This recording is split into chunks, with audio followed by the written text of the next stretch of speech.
पहला सवाल जाता है बीजेपी के राष्ट्रीय प्रवक्ता और सांसद डॉक्टर सुधांशु त्रिवेदी से। डॉक्टर सुधांशु त्रिवेदी जी, 4 जून को नतीजे आए थे, अब 13 दिन हुए हैं, 1 सप्ताह हुआ है, सरकार ने शपथ भी ले ली है, लेकिन ये ईवीएम की टीस है जो जाती नहीं।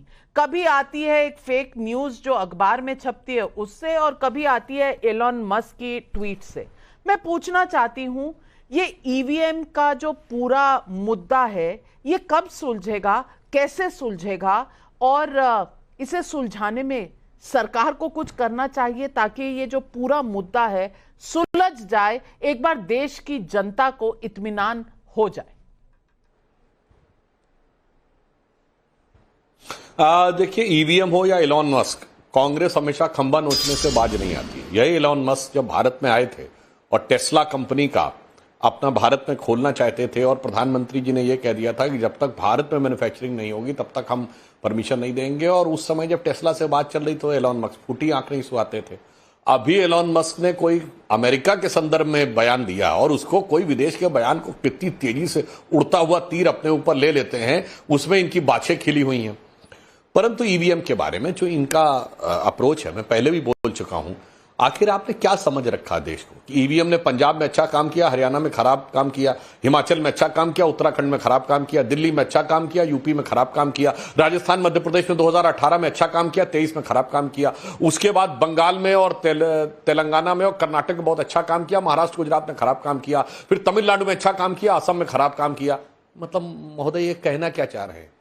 अगर आपके अंदर इतना नैतिक साहस था तो हम कर्नाटक बुरी तरह हारे, आप 132 सीटें जीते और हम 60। आपको कहना चाहिए जब तक सारी काउंटिंग नहीं हो जाएगी, वीवीपैट से मिलान नहीं होगा, हम नहीं ग्रहण करेंगे, जीत नहीं मानेंगे। भाई 3,90,000 से जीते राहुल गांधी, रायबरेली कहना चाहिए था जब तक सारे वीवीपैट का मिलान नहीं होगा मैं सर्टिफिकेट नहीं लूंगा, जैसे ही जीत जाऊंगा गप से आगे सर्टिफिकेट दे लूंगा, जब हार जाऊंगा तो हाय हाय करना शुरू कर दूंगा। मतलब ये कुछ वो हो जाता है कि जैसे क्रिकेट का मैच हो रहा हो, किसी बैट्समैन ने चौका मार दिया, वाह मैं क्या शानदार बल्लेबाज था, और अगली बॉल पे आउट हो गया, ये गेंद ही खराब थी जिससे मैच खेला जा रहा था, ये गेंद टेम्पर्ड थी, ये बॉल टेम्पर्ड थी। इस ढंग की बचकानी बाल सुलभ हरकतें करके भारतीय लोकतंत्र का मजाक उड़ाना और इन चीजों को बंद करना चाहिए। इसीलिए मैं विपक्ष से पूछना चाहता हूं, जिन चुनावों में हम बुरी तरीके से हारे, दिल्ली में 62 सीटें विपक्ष को मिली और हमें 8, आम आदमी पार्टी को 67 और 3, पंजाब में सारी सीटें आप जीते हैं।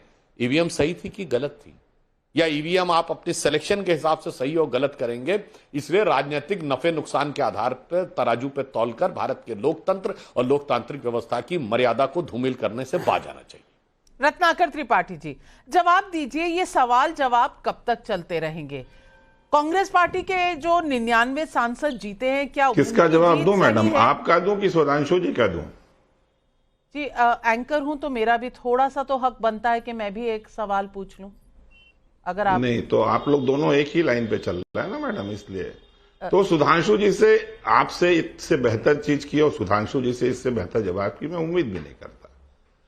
हाँ, पूरे में उन्होंने यही बोला, सिलेक्टिव बात बोली ना, मैं फिर बता रहा हूं और इस बात को मैं स्टैंड करता हूं फर्मली कि ये सेलेक्टिव चीजें होती हैं।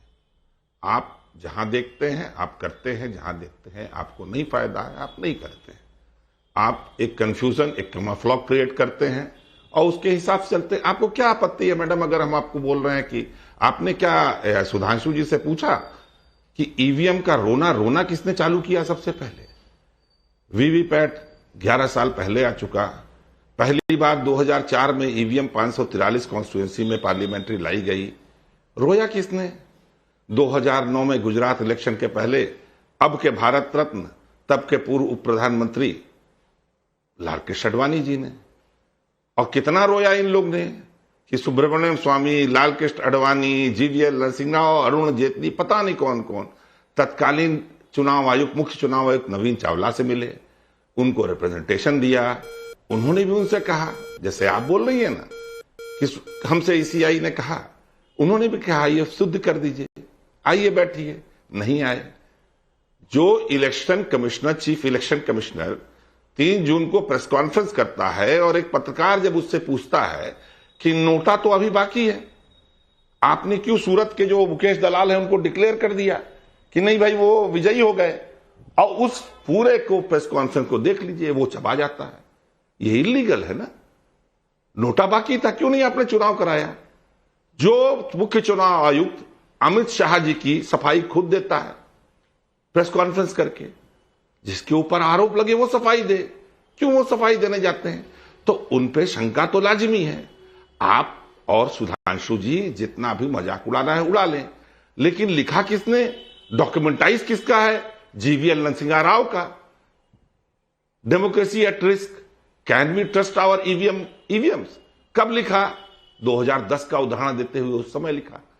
तब तक ईवीएम उसके बाद से इंप्रूव नहीं हुई है, उसके पहले वीवीपैट चालू हो चुकी है। त्रिपाठी जी, उसका प्रीफेस आप तंज कस लीजिए, आप पत्रकारों पर वार कर लीजिए, आपका हक है, आपका हक है, क्योंकि देश में लोकतंत्र है। तो सिर्फ आपसे, सिर्फ आपसे, तो मैंने 2009 में उनसे भी सवाल पूछा था, और उसका जवाब आपको पढ़कर सुनाना चाहती हूँ। थोड़ा सुनने का भी साहस रखिए, थोड़ा सुनने का भी साहस रखिए रत्नाकर जी। 16 मई 2012 को मैं बता दूं, मैं टोकती है। नहीं, आपने पूरा मुझे बताया। आप या तो मुझे बोलने दीजिए, नहीं तो फिर मैं आपके शो पे चुप हूं। आप जितना मन में आए बोलिए। भाई साहब, 60 सेकंड ओपनिंग है। मैंने आपको 120 सेकंड दिया। अब भी अगर आप पहले बोलना चाहते हैं तो आप बोल दीजिएगा, पर एक सवाल पूछ लूं, इस पर भी जवाब दे दीजिएगा। आप इस पर भी जवाब दे दीजिएगा। 16 मई 2012 में कांग्रेस पार्टी के स्पोक्सपर्सन मनीष तिवारी जी ने अडवाणी जी के कंटेंशन जो ईवीएम के बारे में कहा था, उसे कहा stretch of imagination about malfunctioning of EVMs. ये कल्पना की पराकाष्ठा है। अब मुझे तो बता दीजिए, ये तो आज भी सांसद बनकर आए हैं, जवाब दे दीजिए ना रत्नाकर जी। मैं आपको वही बता रहा हूं, जवाब दे रहा हूं मैडम, जवाब दे रहा हूं। आप जवाब सुनना नहीं चाहती। नहीं, आप आपके साथ दिक्कत ये है, आप बुलाती हैं लेकिन जवाब नहीं सुनना चाहती। रत्नाकर जी, मैं बता रहा हूं, 33 सालों से सबके जवाब सुन रही हूं। चंद्रबाबू नायडू ने उस किताब में लिखा था, फिर बीच में बोली आप मैडम। चलिए मैं चुप हूं, आप बोल लीजिए। अब आप बोल लीजिए, मैं आपकी बात सुनता हूं। आपके पास यहां तो कोई तथ्य नहीं है, और यहां फिर आप तय कर आए हैं कि आपने एंकर को बोलने नहीं देना। अगर वो सवाल पूछेंगे तो आप हावी हो जाएंगे। हावी मैं किसी को अपने ऊपर होने देती नहीं हूं। आपको जवाब देना है दीजिए, नहीं तो आपकी मर्जी। लोकतंत्र जितना आपका है उतना मेरा। हावी नहीं होने देता। चलिए, आपको मैं 45 सेकंड का समय देती हूँ, आप जवाब दीजिए। लोकतंत्र आपका है उतना भी मेरा है, यही मैं आपको बता रहा हूं। आपका समय शुरू होता है अब। आप मेरी बात सुनिए, चंद्रबाबू नायडू से पूछिए ना, जिन्होंने, फिर आप भी वही बीच में। चंद्रबाबू नायडू से पूछे जिन्होंने प्रश्न उठाए उसी किताब में। और तब तक गंगा में बहुत पानी बह गया। ईवीएम मशीन्स को लेकर के जो चर्चाएं हो रही हैं, उसको लेकर लोगों के अंदर संशय बढ़ा। और जस्टिस संजीव खन्ना ने 26 अप्रैल 2024 को अपना जो डिसीजन दिया, स्प्लिट डिसीजन था दीपांकर दत्ता जी का और जस्टिस खन्ना का, उसमें उन्होंने यह भी मांगा suggestion election commission of India से कि आप बताइए कि जो वोटिंग काउंटिंग मशीन हो सकती है जो पेपर ट्रेल को काउंट करे, और उस पेपर ट्रेल पे बारकोड रहे पार्टी के लेकर के। क्यों कहा उन्होंने? सब ठीक था, सीधे रिजेक्ट कर देते। उन्होंने तो लिखा ही था कि ये ठीक नहीं है, वी कांट गो बैक। फिर ये प्रश्न क्यों पूछा उन्होंने? और इलेक्शन कमीशन ऑफ इंडिया ने क्या जवाब दिया? 26 अप्रैल से आज 18 जून हो गई, उन्होंने इस पर कोई जवाब दिया? नहीं दिया। तो आप चाहें तो इसको रोना बोल सकती हैं, सुधांशु जी चाहें इस पे लंबे लंबे वक्तव्य दे सकते हैं, लेकिन न आप हमारा विरोध करने का अधिकार छीन सकती हैं, न आप मेरे ऊपर हावी हो सकती हैं, न आप कांग्रेस और विपक्ष पर हावी हो सकती हैं। हम हारे चाहे जीते। अभी तक तो सुधांशु जी और उनकी पार्टी को लग रहा था कोई ईवीएम का रोना नहीं रो रहा है, अभी ईवीएम पे बोल दिए तो क्यों उनको खराब लग गया? सुधांशु जी जवाब दीजिए। मैं फिर आपको बता दूं, 45 सेकंड बोलकर 90 सेकंड का मैंने आपको समय दिया है, लेकिन आप अब भी मेरे पर हावी होना चाहेंगे और बहुत बढ़िया किया मैडम, आपका शुक्रिया। सुधांशु जी जवाब दीजिए। अब मैं टेक्निकल और पॉलिटिकल दोनों जवाब देता हूं। महोदय, जिस जमाने की बात 2000, हाँ, अब आप देखिए, बता रहा हूं, 2007 और 8 के जिस दौर की बात कर रहे हैं महोदय, दो बातें। उस समय वीवीपैट से इनवेरिएबल मैचिंग नहीं होती थी। नंबर 2, सारे के सारे जो इलेक्शन बूथ थे सब सीसीटीवी से कवर्ड नहीं थे। नंबर 3, उस दौर का एक आप ऐसा प्रेस कॉन्फ्रेंस दिखाइए, प्रेस विज्ञप्ति, जिसमें कि चुनाव आयोग ने डेट और टाइम देके कहा हो कि यह हैकाथन है, जिसको आकर हैक करना हो हैक करके दिखाए, जो इस दौर में हुआ। तो उस समय कंसर्न थे। अब सारे के सारे सीसीटीवी से फुल्ली कवर्ड है।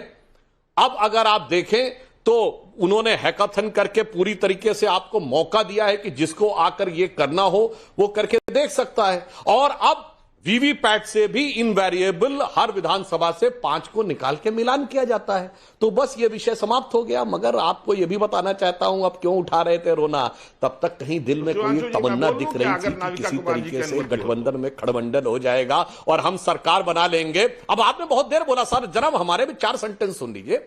अब चूंकि उन भावनाओं पर भी, आशाओं पर पानी फिर गया, अब कहीं कुछ दिख नहीं रहा है, तो फिर वो लौट के ईवीएम पे आ गए। और मैं तो कहना चाहता हूं, आप तो वो लोग हैं, अगर भारत के इतिहास में किसी एक प्रधानमंत्री को चुनावी धांधली का दोषी कोर्ट के द्वारा माना गया, वो थी स्वर्गीय इंदिरा गांधी, जिन्हें बाकायदा इलाहाबाद हाई कोर्ट ने चुनावी धांधली के लिए दोषी माना। जब से चुनावी हिंसा खत्म हो गई है, बंगाल को छोड़कर लगभग, जब से मतपेटियां लूटने की घटनाएं खत्म हो गई हैं, तब से आपको कभी जिंदगी में 240 सीटें भी नसीब नहीं हुई हैं। मुझे याद है 1991 में अमेठी का चुनाव, रत्नाकर त्रिपाठी जी आपको याद होगा, जब तक रिजल्ट आया राजीव गांधी जी की मृत्यु हो चुकी थी, पर बूथ कैप्चरिंग के लिए कांग्रेस के नेताओं ने गोलियां चलाई थी। 21 लोगों पर एफआईआर हुई थी और अमेठी के संजय सिंह जी के पेट में गोली लगी थी। यह राजीव गांधी के चुनाव के समय का था। अखिलेश यादव जी जब चुनाव लड़े थे तो हत्याएं होती थी, हमारे कार्यकर्ता का सर काट दिया गया था। इसीलिए मैं कहना चाहता हूं, और उस जमाने में ऐसी ऐसी घटनाएं भी आती थी कि किसी बूथ पर जितने वोट थे उससे ज्यादा वोट निकल आते थे, क्योंकि जब मतपेटी कई बूथों की लूट के ले जाई जाती थी तो कई बार ढकाढक डाल के डालने में यह ध्यान ही नहीं रहता था, उसमें ज्यादा डाल दिए गए। 1 घंटे के लिए बूथ कैप्चर होता था और सारे वोट पड़ जाते थे। अब तो ईवीएम की वजह से 20 सेकंड का टाइम लैग है, तो वो हो नहीं सकता। तमाम लोग आप कहते थे साहब आए, उन्होंने कहा आपका वोट पड़ गया। वो जमाने अच्छे लगते थे जब पारदर्शिता कम थी, और जब से वोटर आईडी कार्ड आया है उसके बाद से कभी इनको 240 सीटें नहीं मिली जितनी आज हम लेके आए हैं। इसलिए आपके दिल का वो दर्द, आपकी वो बेताबी और इस सरकार के सुव्यवस्थित ढंग से चलने के कारण, आपके दिल में उत्पन्न होती हुई छटपटाहट के कारण ईवीएम का वो पुराना राग सहज स्वाभाविक समझा जा सकता है। अनुराग भदौरिया जी, मैं आपसे पूछना चाहती हूं, चुनाव 4 तारीख को रिजल्ट आए, उसके बाद इंडिया अलायंस ने बहुत सेलिब्रेट किया, जश्न मनाया कि बस रोक दिया बीजेपी को 240 पर, पूरा बहुमत नहीं मिला, अब तो जेडीयू और टीडीपी की बैसाखी पर चलेगी ये सरकार, तमाम चीजें आपने कही। तब ईवीएम का ख्याल नहीं आया। आज 13 दिन बाद फिर से ये ईवीएम का ख्याल आ गया, अब फिर सब कुछ गलत लगना शुरू हो गया। अनुराग भदौरिया जी, ये 13 दिनों में ऐसा क्या क्या हो गया? इलॉन मस्क का स्टेटमेंट और एक फर्जी खबर, उससे आप इतना छटपटाने लगे?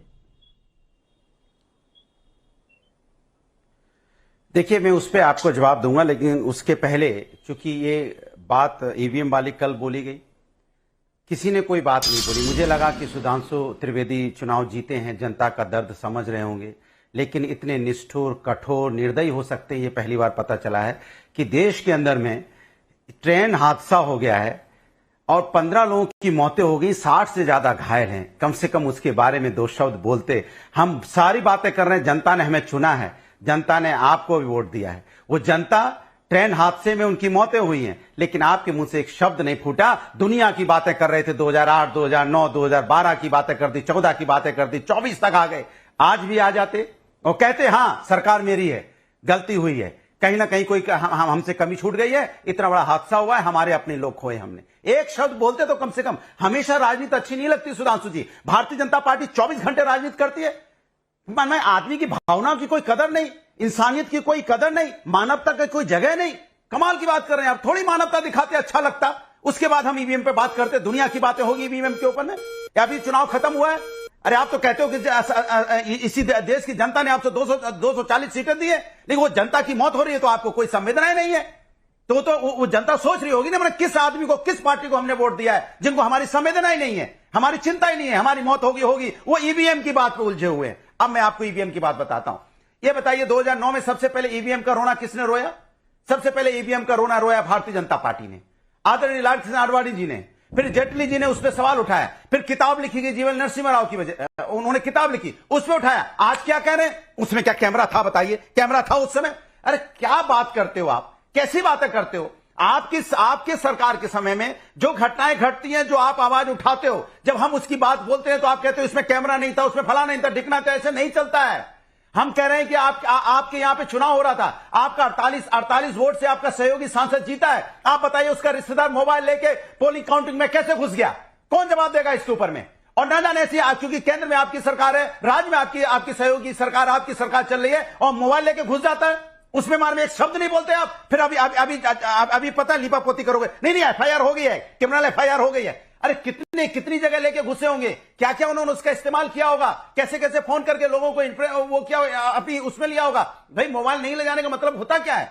लेकिन आपकी उस पर कोई बात ही नहीं करेंगे आप। और मैं आपसे पूछना चाहता हूं, जब ईवीएम लाइन पे लगते हैं हम लोग, इलेक्ट्रॉनिक मशीन है, वो टेक्नोलॉजी का इस्तेमाल हो रहा है। कई बार आपने देखा ईवीएम मशीन खराब हो जाती है, लोग रास्ते में खड़े होते हैं, वापस लौट जाते हैं, फिर लौट के नहीं आते। एक वोट, अगर एक वोट भी नहीं पड़ता है तो समझो लोकतंत्र का सम्मान में कमी आती है। एक वोट से सरकार बनती है, बिगड़ती है। बहुत सही कह रहे हैं, भूल रहे हैं। बहुत सही कह रहे हैं आप अनुराग भदौरिया जी, इतना सही कह रहे हैं। लेकिन मैं आपकी बात को ज्यादा जोर और ज्यादा तवज्जो वाला तब समझती अगर 37 सीटें जो आपने जीती हैं, आप कहते ये हमने जीत के दिखा दी है, लेकिन हम इस ईवीएम पर भरोसा नहीं करते, सर्टिफिकेट नहीं लेंगे। लेकिन वो तो जीत ली, सर्टिफिकेट ले लिए, अब जो है 13 दिन बाद ये सवाल, ये क्या सही है? सुधांशु त्रिवेदी जी जवाब दीजिए। विपक्ष को अरे जवाब मेरी बात देखिए, भदौरिया जी बड़ी विचित्र बात करते हैं। ट्रेन हादसे पे किसने नहीं बोला है? प्रधानमंत्री जी ने बोला है, गृह मंत्री जी ने बोला है, और राष्ट्रपति ने बोला है, सभी लोगों ने, राष्ट्रीय अध्यक्ष ने उसके ऊपर संवेदना व्यक्त की है। मगर भदौरिया जी, आज कम से कम आप इंसानियत की बात करते, आपके नेता चुप हो जाते कि आज के दिन हादसा हुआ, आज चुप रहूंगा, कल उठाऊंगा ईवीएम का मुद्दा। शर्म तो आपको आनी चाहिए कि आज आकर ये मुद्दा उठाने लगे, उसके बाद आप देखिए किस निर्लजता के साथ आकर आप ये भाषण देने के लिए लगे हुए हैं। और मैं पूछना चाहता हूं, अगर राहुल गांधी 90,000 से जीते हैं और अखिलेश यादव केवल 1,70,000 से जीते हैं, तो मतलब ईवीएम राहुल गांधी को फेवर कर रही थी, अखिलेश यादव से ज्यादा राहुल गांधी को फेवर कर रही थी। आप नहीं चाहते कि जनता की खबर जनता के सामने आए? इतना बड़ा रेल हादसा हो गया, आप नहीं चाहते ये खबर आए जनता के सामने? कितने लोगों की मौत हो गई, आप नहीं चाहते खबर जनता के सामने आए? आप सिर्फ सत्ता पाना चाहते हो, आप सत्ता की बात करना चाहते हो। अरे तो आप ये मुद्दा किसने उठाया? आपके नेताओं ने उठाया। आप कम से कम इंसानियत के नाते आपको चुप रहना चाहिए था। जब प्रधानमंत्री जी ने संवेदना दी तो आपको चुप रहना चाहिए था, कल ये मुद्दा उठाना चाहिए था। मगर आपके अंदर ये इंसानियत नहीं है, क्योंकि आपके लिए राजनीति इंपॉर्टेंट बात है। और कितनी बेशर्मी के साथ आकर आप यहाँ पे हाथ हिलाकर बोल रहे हैं। ईवीएम का मुद्दा किसने उठाया? हमने या आपने? कम से कम एक दिन तो शांत रह सकते थे ना। क्या देश में इतनी बड़ी दुर्घटना हुई तो मैं शांत रहूंगा और आकर आप चिल्लाने लगेंगे। मैं मानती हूँ अनुराग भदौरिया जी, मैं मानती हूँ कि रेल हादसा है और बहुत संवेदना का विषय है। लेकिन संवेदना के विषय में मैं चाहूंगी आपको हल्का सा करेक्ट कर दूं, फैक्ट रख दूं, क्योंकि रेल मंत्रालय ने जो नंबर अभी कहा है वो 9 है, 15 नहीं जैसा आपने कहा। हताहत लोग एक भी हो वो भी बहुत है इस देश के हृदय में संवेदना के लिए, लेकिन नंबर ऑफिशियल 9 है, तो आप 15 ना कहें। और मैं आपकी फीलिंग्स समझती हूँ और बहुत कदर भी करती हूँ आपकी फीलिंग्स का। लेकिन अनुराग जी, मैंने जब आपको इस डिबेट पे बुलाया था तो मैंने आपको जबरदस्ती रस्सी से बांध कर नहीं लाई थी। मैंने बताया था कि ईवीएम पर आज डिबेट है, क्योंकि विपक्ष ने ये मुद्दा उठाया है, इसलिए मैं ईवीएम की डिबेट कर रही हूँ। मैं इसीलिए आपको आपको रस्सी से बांधकर नहीं लाई थी अनुराग भदौरिया जी। आप स्वेच्छा से इस डिबेट पर आए हैं और आप सारे देश को, सारी दुनिया को अगर आप बताएं कि संवेदना उनमें नहीं है, सिर्फ आप में है, तो थोड़ी आपकी ज्यादती होगी। आप थोड़ा पानी पी लीजिए, आप थक जाएंगे। लेकिन आनंद दुबे जी, आप मुस्कुरा रहे हैं और आप मुस्कुरा रहे हैं इसीलिए क्योंकि किसी न किसी बहाने से डिबेट को भटकाना है। इस बार मुद्दा सही नहीं चुना अनुराग भदौरिया जी ने, क्योंकि यहां इंसानों की क्षति हुई है। इस मुद्दे को डिबेट भटकाने के लिए नहीं इस्तेमाल करना चाहिए था। लेकिन आनंद दुबे जी, मैं वापस आती हूं ईवीएम के डिबेट पे, और आपकी पार्टी ने मुद्दा उठाया है जो मुंबई नॉर्थ वेस्ट सीट का 48 वोटों से शिंदे सेना जो सीट जीती है। अब 48 वोटों से जीती है, अगर आपको ये रिजल्ट नहीं पसंद तो आप कोर्ट जा सकते हैं, क्योंकि अब ये मामला जो है, जब एक विनर डिक्लेयर कर दिया गया तो इलेक्शन कमीशन के हाथ से बाहर है, क्योंकि ये अब जो विनर्स की लिस्ट है राष्ट्रपति जी के पास चली गई है, सारे Lok Sabha members of parliament declare कर दिए गए हैं। आपको कोई भी दिक्कत हो तो आपको कोर्ट जाना चाहिए। ये बार बार ईवीएम पर सवालिया निशान लगाना क्या सही है? नाविका जी नमस्ते। पूरे भारत में 543 लोकसभा सीट है। हमने आपत्ति एक लोकसभा सीट पर उठाई है जिसका नाम है मुंबई की उत्तर पश्चिम। हम 21 सीटों पर चुनाव लड़े महाराष्ट्र में, हम 9 जीते 12 पे हार गए। हमने कोई आपत्ति नहीं बताई, हमने कोई प्रश्न चिन्ह नहीं खड़ा किया। हमने सिर्फ एक विशेष सीट को लेकर ये बताया है कि उस सीट पर धांधली हुई है। धांधली होने के पीछे आधार है, कारण है। हमारे उम्मीदवार अमोल भैया कीर्तिकर शाम तक 2200 वोटों से चुनाव जीत गए। हमने कहा कि हमें सर्टिफिकेट दीजिए, हम बाहर निकले। उस समय की तत्कालीन पीठासीन अधिकारी जिनका नाम वंदना सूर्यवंशी जी है, उन्होंने समय बिताया। 1 घंटे जब समय बीत गए तो वापस वहां पर पुनः मतगणना शुरू हो गई। जब मतगणना शुरू हो गई तो ये कहा गया कि अब एक नया जांच होगी जो कि पोस्टल वोटर है। बताइए नाविका जी, पोस्टल वोटर तो सुबह गिने जाते हैं ना। ये पूरे भारत में एकमात्र हमारी सीट है जहां पोस्टल वोटर की वापस गिनती हो रही है, वो भी कब? शाम को। ऐसा तो कभी होता नहीं। अरे भाई, या तो आप पहले कर लिए होते और या तो फिर आप नहीं करते।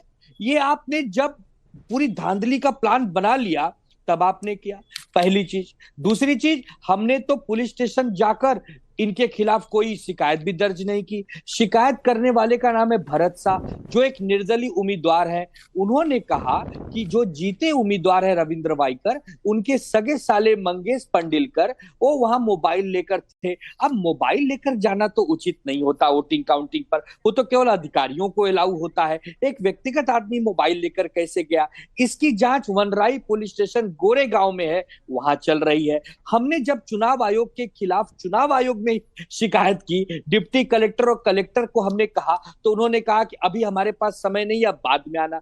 आज हम 17 जून को डिबेट कर रहे हैं, मामला है 4 जून का। हम ये अच्छी तरह जानते हैं कि हमें न्याय चुनाव आयोग नहीं देगा, हमें कोर्ट जाना ही पड़ेगा। ठीक उसी प्रकार जब एक क्रिकेटर 99 रन बनाकर सेंचुरी पूरी करने वाला होता है और अंपायर के गलत डिसीजन से वो एलबीडब्ल्यू आउट हो जाता है, और बाद में जब तीसरी आंख बनकर थर्ड अंपायर ये कहता है उस दिन तो वहां मिस्टेक हो गई थी, लेकिन वो क्रिकेटर का तो पूरा जीवन चौपट हो जाता है, उसकी सेंचुरी पूरी नहीं हो पाती। वही हमारे साथ भी होगा। हमारा उम्मीदवार पुनः जीतेगा, लेकिन कब? जब सुप्रीम कोर्ट जाएंगे, वहां बहस होगी, सीसीटीवी फुटेज आएंगे, दूध का दूध पानी का पानी होगा।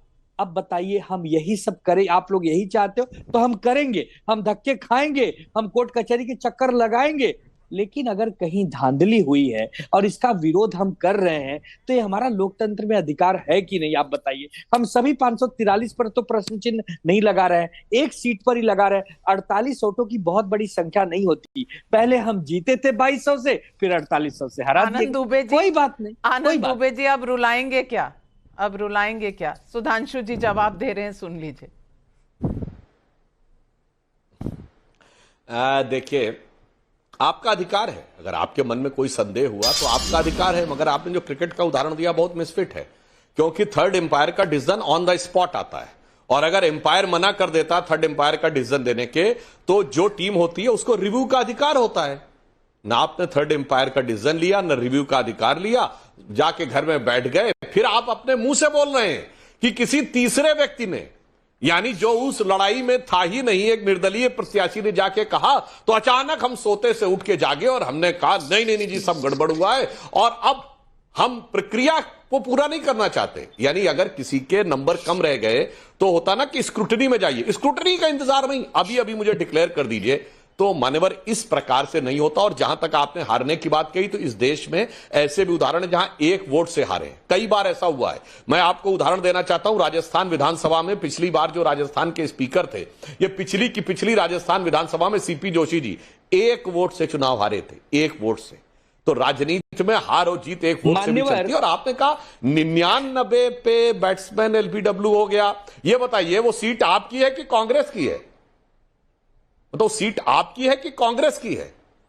तो 99 तो कांग्रेस के हैं। आप उसमें कहां से खामखा में 99 मान्यवर अगर आप हैं तो 232 में हैं, जिस 232 में 60 सीटें एक दूसरे से लड़के आए हैं।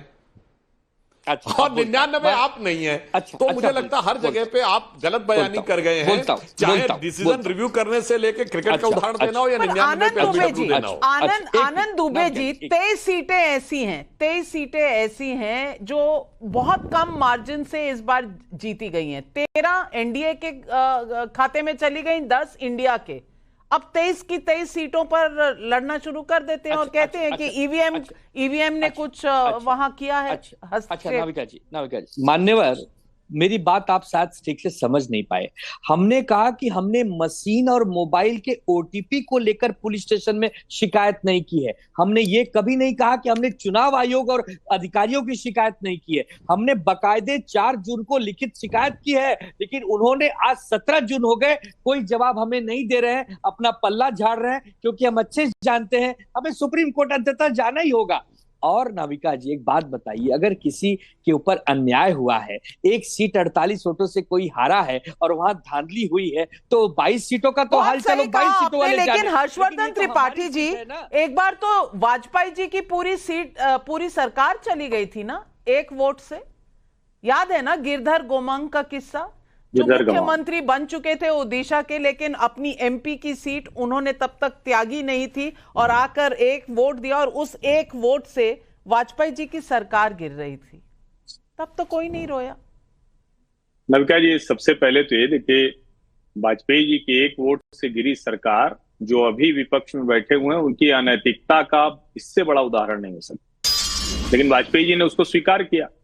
लोकतंत्र में आप चुनाव लड़ते हैं, और मुझे अच्छा लगा कि जो आनंद दुबे जी हैं वो सिर्फ एक वोट एक सीट की बात कर रहे हैं।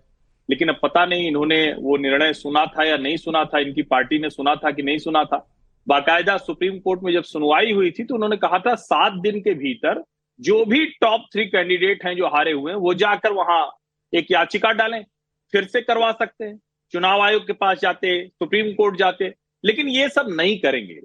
आप इसको समझिए नविका जी, ये हार गए, सारे झूठ प्रपंच अराजकता के बाद हार गए। अब इनको लग रहा है कि अगले 5 साल इतनी ताकत लगाने के बाद, इतना झूठ बोलने के बाद फिर से वही करना है। हमें बैठना तो विपक्ष में ही है। और जिस वक्त की बात लोग कर रहे हैं, मुझे तो बड़ा आश्चर्य है, कांग्रेस के और समाजवादी पार्टी के प्रवक्ता आज किस ड्रामेटिक्स पर आ गए। 2009 में जब आडवाणी जी ने कहा था, आडवाणी जी तो हार गए ना भाई, और जो हारता है अगर वो कहता है तो निश्चित तौर पर स्वीकार किया जाना चाहिए कि ईवीएम से जो हारता है वो जाता है उसके खिलाफ। और तब से जितने एहतियाती इंतजाम थे वो सब उसमें ऐड किए गए। आज भी मैं कह रहा हूं, चुनाव आयोग की जिम्मेदारी है और सर्वोच्च न्यायालय ने पूरी याचिकाएं सुनी है। अगर लगता है कि कोई एक चीज है ये गड़बड़ है तो वो बताएं। लेकिन दुर्भाग्य से ये देश में एक संदेह का, अराजकता का वातावरण बनाना चाहते हैं। दुनिया आज हैरान है कि भारत कैसे सब चीज में आगे निकल जाता है। और एक लाइन जरूरी है, सबको सुनना चाहिए, आज मैं जो बोलने जा रहा हूं। जिन एलॉन मस्क ने बोला है ना, प्यूर्टो रिको का एक प्राइमरी का इलेक्शन था, उसी एलॉन मस्क के, उसी अमेरिका में जो बाइडेन कागज की पर्ची लेकर कोविड के समय में घूम रहे थे, और भारत में हम आप भी एयरपोर्ट पर जब जाते थे तो कोविन का डिजिटल सर्टिफिकेट दिखाते थे। हमें पता होता था कि अमेठी के भी सुदूर किसी इलाके में कहां हमें वैक्सीन मिल जाएगी, ये भी कोविन पोर्टल बताता था। ये कूप मंडूक लोग हैं, ये देश को पीछे ले जाने वाले लोग हैं, जो अब भी अमेरिका को देखते रहते हैं। वो जो करेगा बस उतना सही है। ये देश के लोकतंत्र को कमजोर करने की साजिश। मैं दर्शकों के भी सवाल आपके सामने रखना चाहती हूं। आनंद दुबे जी, अनुराग भदौरिया जी, रत्नाकर जी, आ रही हूं। रामकुमार शर्मा का करनाल हरियाणा से सवाल है, क्या राहुल गांधी और अखिलेश ईवीएम के मुद्दे को जीवित रखना चाहते हैं ताकि जहां इनकी हार हो वहां इसको भुना सके? संजय मिश्रा का बदोही उत्तर प्रदेश से सवाल है, जिस चुनाव आयोग से प्रमाण पत्र लेकर लोकसभा में जा रहे हैं उसी चुनाव आयोग को कटघरे में खड़ा कर रहे हैं, क्या यह लोकतंत्र की रक्षा है? रत्नाकर त्रिपाठी जी, पहले सवाल का जवाब आप दे दीजिए, दूसरे सवाल का जवाब भदौरिया जी। नहीं, ये टारगेटेड सवाल है, उनको करने दीजिए। मैं तो सुधांशु जी की बात कर रहा हूं। सुधांशु जी, 89 के जिस इलेक्शन की बात की आपने, जिसमें टारगेटेड सवाल जनता का सवाल है, परिक्षेत्र हुजूर रत्नाकर जी, बड़े भाई मेरे, आप जनता का सवाल है, जनता का सवाल है। अभी लाइव डिबेट पर आया है आपकी बात सुनकर। सुधांशु त्रिवेदी जी के जवाब दे देने दीजिए, मैं जनता के सवाल का जवाब दे दूंगा। ओके, दीजिए। चलिए, सुधांशु पहले, जनता बाद में। तो पूरा अमेठी क्षेत्र जानता है, परिक्षेत्र, सुधांशु जी, की क्या हुआ था। संजय सिंह बैलेट बॉक्स लूट के जा रहे थे, आपस में गोलियां चली, उसमें उनको गोली लगी। संजय सिंह वही है जो बरी जरूर हो गए, लेकिन मेरे जैसा बैडमिंटन खिलाड़ी जानता है कि सैयद मोदी की हत्या किसने करवाई, किसने अमिताभ मोदी को बहन कहा सीबीआई के सामने, और फिर जांच के बाद शादी कर ली। और झूठों की तो फौज है, आपके यहां भी है। अब आप मुझे बताइए, आपने कहा कैमरा नहीं लगा रहता था उस समय पोलिंग स्टेशन के बाहर, जहां जमा होती थी ईवीएम, उसके बाहर। आप संवैधानिक संस्था पे क्या प्रश्न उठा रहे हैं कि उस समय के जो चुनाव आयुक्त थे चोर थे, जब वहां पे कैमरा नहीं लगता था वो हेराफेरी करते थे। और अडवाणी जी हारे जीते की बात कहां से आई? आप कह रहे थे कि एक तारीख बताइए। अरे नवीन चावला से मिलने सुब्रमण्यम स्वामी, आडवाणी जी, जीवीएल नरसिंह राव, जेटली, सबका एक गया था भाजपा का समूह, और उन्होंने कहा कि मैं कर दे रहा हूं, एक पोलिंग स्टेशन बना दे रहा हूं, आप हैक करके दिखा दीजिए। आप लोगों ने कहा नहीं हम घर ले जाएंगे। तो नवीन चावला ने कहा कि रिवर्स इंजीनियरिंग आप करेंगे, मैं घर ले जाने की परमिशन नहीं दूंगा। क्यों जनता को भरमा रहे हैं? चलिए, मैं तो अभी भी कह रहा हूं। चलिए, हैकाथॉन में आप भी नहीं गए थे, लेकिन आप इतिहास पर उतरे हैं, तो पहले तो मैं ये साफ कर दूं, जो इल्जाम आपने संजय सिंह जी पर लगाए हैं कोर्ट के वर्डिक्ट के बावजूद, ये डेफोमेशन अगर होती है तो ये आपकी जिम्मेदारी है। चैनल इस पर कोई स्टैंड नहीं लेता, और वो यहाँ है नहीं अपना बचाव करने के लिए।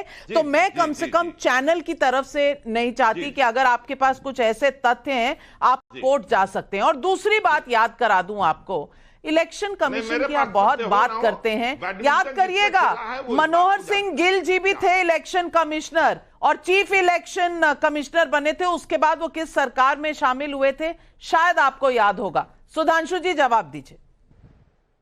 मैडम, याद करिएगा कि चंडीगढ़ का देखिए रत्नाकर जी चुनावी धांधली से विषय को व्यक्तिगत उस पर ले गए, तो कम से कम इन्होंने इतना तो एक्सेप्ट कर लिया कि कांग्रेस के रिजीम में मत पेटियां लूटी जाती थी, बैलेट बॉक्स लूटे जाते थे, और आज व्यवस्था ऐसी टेक्नोलॉजिकली फुल प्रूफ बन गई है कि अब वो संभव नहीं है।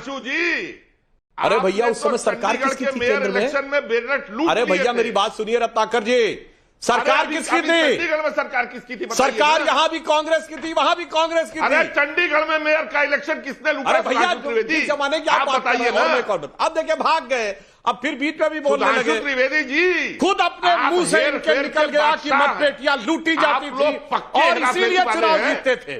जब से मतपेटियां लूटे जाने का दौर खत्म हो गया, ये आपके डीएनए में है, चोरी करना। मोहताज हो गए, एक बार भी बहुमत नहीं मिला, इसलिए आपके दिल की दिल की कसक समझी जा सकती है। इसीलिए जनता के सवाल का उत्तर नहीं दिया और भाग गए उन चीजों पे जिसपे कोर्ट के जजमेंट आ चुके हैं और अरे आप मुझे बताइए ना, चंडीगढ़ मेयर इलेक्शन बता दीजिए ना। अब आप गोल पोस्ट बदल रहे हैं। अमरजोत का दिल्ली से सवाल है, 140 करोड़ के देश में कितने बैलेट पेपर छपेंगे, कितने पेड़ कटेंगे? मानिक डाबरीवाला का कोलकाता से सवाल है, पहले जब शपथ ग्रहण नहीं हुआ था तो विपक्ष कह रहा था कि नीतीश नायडू नहीं मानेंगे, अब जब सरकार बन गई है तो कह रहे हैं कि ईवीएम हैक हुआ। ये विपक्ष बार बार गोल पोस्ट क्यों बदलता है? त्रिभुवन प्रताप सिंह का यूट्यूब पर सवाल है, ईवीएम पर सुप्रीम कोर्ट ने क्या फैसला दिया है, पढ़ते क्यों नहीं? अतुल कुमार सोनी का बिलासपुर छत्तीसगढ़ से सवाल है, इसी लोकतंत्र और ईवीएम ने राहुल गांधी को एक नहीं 2 जगह से सांसद बनाया और इस काबिल बनाया कि आज वो रायबरेली या वायनाड दोनों में से एक को चुने और इसका फैसला करें। फिर ईवीएम पर सवाल उठाना कितना सही है? नीरज श्रीवास्तव व्हाट्सएप पर पूछ रहे हैं, भारत के चुनाव आयोग को सबक सिखाने के लिए इंडी गठबंधन के सभी 232 सांसदों को इस्तीफा देकर उनकी सीट से बैलेट पेपर से चुनाव लड़ने की मांग करनी चाहिए, करेंगे? अनुराग भदौरिया जी, छोटा सा जवाब। देखिए, एकदम छोटा सा, मैं सुधांशु जी हाथ जोड़ के निवेदन है, अभी अभी बैलेट पेपर की लूट हुई है चंडीगढ़ में, किसकी सरकार थी बताइए, आप बता के जाइएगा सरकार किसकी थी। और अगर सर्वोच्च न्यायालय से आदेश नहीं आता तो आपने तो मेयर बना दिया था चोरी से, तो इसलिए आपकी सरकार में बैलेट पेपर चोरी हो रहा है, इसलिए पुरानी बात मत कीजिए, मैं तो ताजा आपको याद दिला रहा हूं। आप सोचिए आप कैसे विश्वास किया जाए बैलेट पेपर में? आप जब भदौरिया जी, जनता के सवाल का जवाब देंगे? जनता के सवाल का जवाब, जनता के वोट ले लिए, अब जनता के सवालों के जवाब नहीं देंगे। ये भारतीय जनता पार्टी देश के लोकतंत्र पे विश्वास कम रखती है, भारतीय जनता पार्टी देश के मुद्दों पे बात करना नहीं चाहती है, देश के राष्ट्र के मुद्दों पे चर्चा नहीं करना चाहती है, ये हमेशा से चाहती है कि मुद्दों से ध्यान भटका रहे और ये अपना पतली गली से निकलते रहे, लेकिन जनता ने इस बार पकड़ लिया, अब छटपटा रहे हैं, 240 आ गए, छटपटा रहे हैं ऐसे इंतजार ही करते रह गए जनता के लोग भी, पब्लिक जिन्होंने सवाल पूछा था और मैंने भी, चित भी विपक्ष की, पट भी विपक्ष की। सरकार बन चुकी है लेकिन विपक्ष है कि मानता नहीं, हर चीज में खोट, हर चीज में जुल्म, और अब पब्लिक के सवालों का जवाब भी नहीं देना चाहता। क्या करेंगे? क्या करेंगे इस लोकतंत्र का जिसमें पब्लिक के सवालों का भी जवाब नहीं आता? यही है आज सवाल पब्लिक का।